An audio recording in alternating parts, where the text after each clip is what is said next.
इस चक्कर में वो चेन जो है वो पैर में नहीं, उसके दिमाग में बंध गई है। कहाँ बंध गई है? दिमाग में। उसके दिमाग में वो चेन बंध चुकी है और वो कभी भी उस चेन को तोड़ने का प्रयास नहीं करता।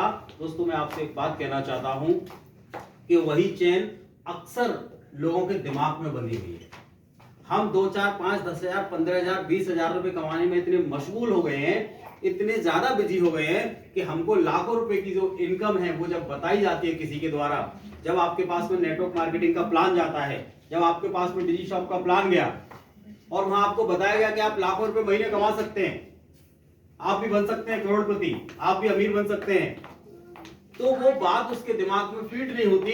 क्यों नहीं होती? क्योंकि बचपन से लेकर के जवानी तक एक ही बात सर दिमाग में डाली गई है कि तू पढ़ लेगा, लिख लेगा, नौकरी लग जाएगी और जिंदगी कट जाएगी। यस या नो? यस। तो वो जो चैन यहाँ पर बंधी हुई है, हमारे पूर्वजों ने बांधी हमारे दिमाग में 10, 20, 30, 50,000 रुपए की, वो चैन हमको कभी लाखों रुपए स्वीकार करने का मौका नहीं देती।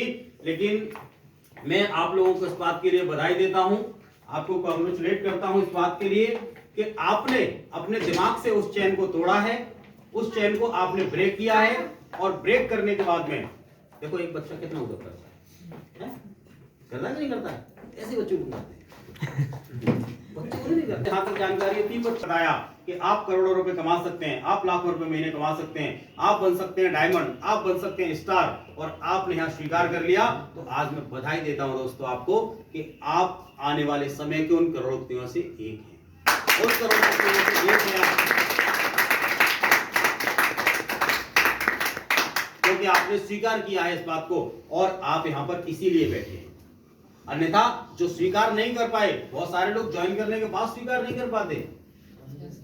आई am millionaire, I am millionaire, वो this is not found, found होता ही नहीं उनके दिमाग में ऐसा कुछ भी, क्योंकि आपने उस जिंदगी से छुटकारा पाने के लिए एक कदम आगे बढ़ाया है।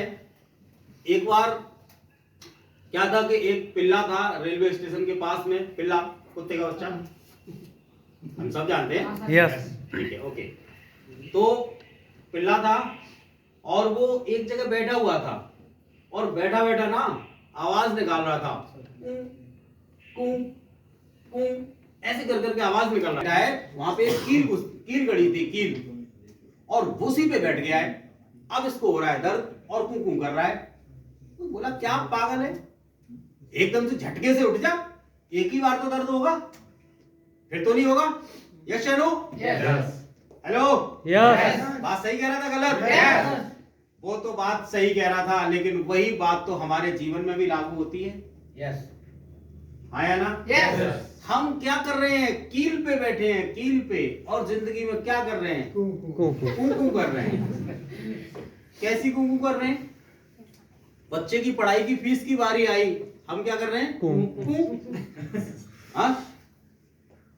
घर में शादी का माहौल आ गया, मैडम बोली कि मुझे तो लहंगा चाहिए बढ़िया वाला, हम क्या कर रहे हैं?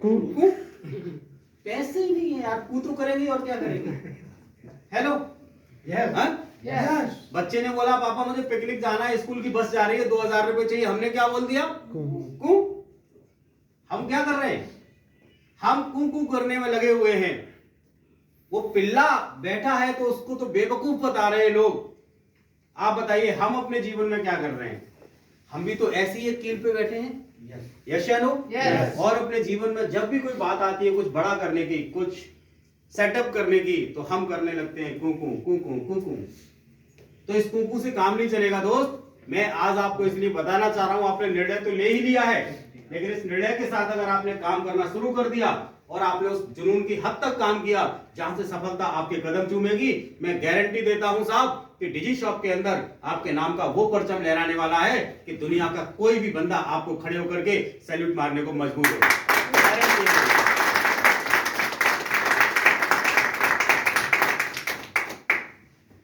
तो सिंपली हमें बहुत सारे काम हैं जो करने पड़ते हैं। अमीर बनना इतना आसान नहीं है, रसगुल्ला नहीं है ये जो रखा मुंह में खा गए खत्म, निपट के आप बन गए अमीर, ये वो रसगुल्ला नहीं है। अमीर बनने के लिए हमें मेहनत करनी पड़ती है, काम करना पड़ता है। हेलो? यस। हमें काम करना पड़ता है। तो ये डायरेक्ट सेलिंग इंडस्ट्री, जिस इंडस्ट्री में आप लोग जुड़े हैं, थोड़ा सा इस इंडस्ट्री पे बात करता हूं आपसे।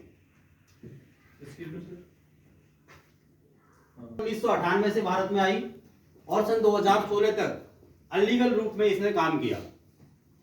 इस अनलीगल रूप का मतलब ये नहीं था कि इन्होंने चोरी की, कोई गलत काम किया।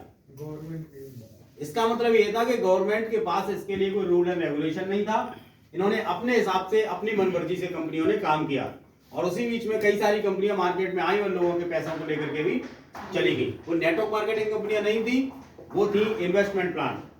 वो कई सारे लोगों के पैसे भी लेकर के चले गए।